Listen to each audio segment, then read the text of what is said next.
I have a question for you. What if mom guilt is not what you think, but is simply the result of having too many conflicting priorities? Or put another way, not choosing a priority? Because really, the idea of priorities, plural, actually doesn't exist. If you have multiple priorities, then there is no singular priority.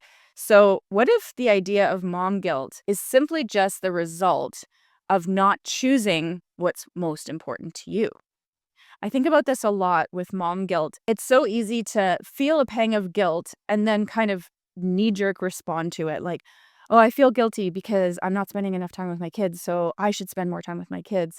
But then when you're spending time with your kids, you feel guilty because you're not working on your work, or you should be meal prepping, or you should be cleaning the kitchen, or vacuuming, or something else. I think that feeling comes from the fact that you haven't actually just said out loud, you know what? I actually can't do all these things and I need to choose one. And if you did, what would happen? So in that scenario, you just said, you know what?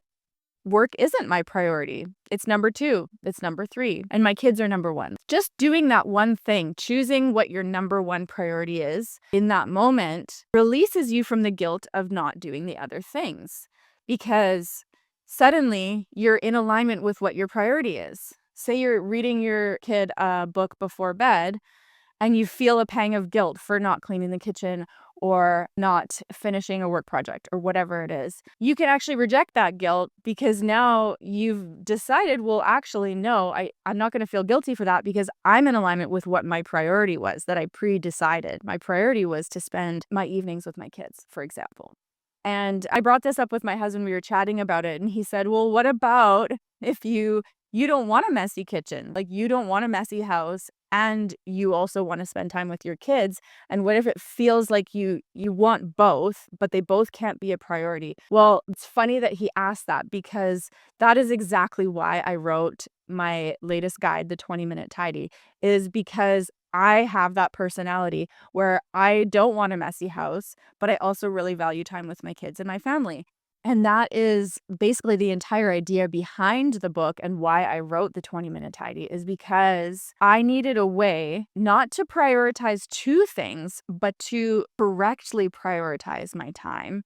And so, what that looks like is taking action steps and setting up systems so that my home actually, in a way, you could say, oh, like you're prioritizing your home by having a tidy home and you're prioritizing your kids at the same level at the same time. But it's actually not true because what the 20-minute tidy system actually does is deprioritize your home. And it's setting up systems so that you have less clutter. You have systems in place so that things get tidied, not just by you, but by everyone in your home. And you limit the amount of clutter and stuff that's coming inside your house. That's like a 3-second summary of the basic core concepts inside the guide and inside all my teaching is finding ways to deprioritize your home so that it's not exploding with stuff and taking over your time and causing overstimulation and stealing your evenings so that you're spending all your time tidying. The idea behind a lot of the concepts that I teach is that you can deprioritize your home and prioritize other things that are more important to you by living more simply, by decluttering, by setting up systems that run on autopilot, getting your family involved, making sure that everyone is chipping in so that I'm speaking to the moms right now, the moms are not spending all their free time and energy trying to do everything. I think that's one of the biggest lies of our society today is that you can do it all and you can have it all. Doing it all is such a lie. Like you can't do it all. You can't. And if you try, you will end up in burnout, which means if you try to do it all and you end up burning out, you're proving that you can't do it all because doing it all while being burnt out isn't really doing it all because then you're not even physically, emotionally present to enjoy the result and the fruit of your labor. And having it all, I think about this so much, like you can have it all. I don't want it all.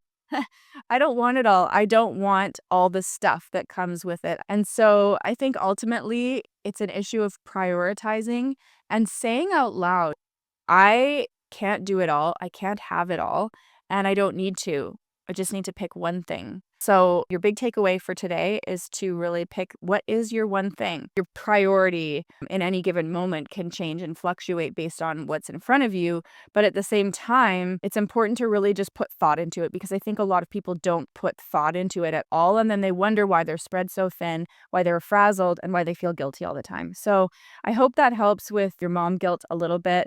I encourage you to try it out this week. Try and actually decide what your priority is. And if you feel guilty for the things that are not that priority, just reject the guilt and move forward. I hope that helps.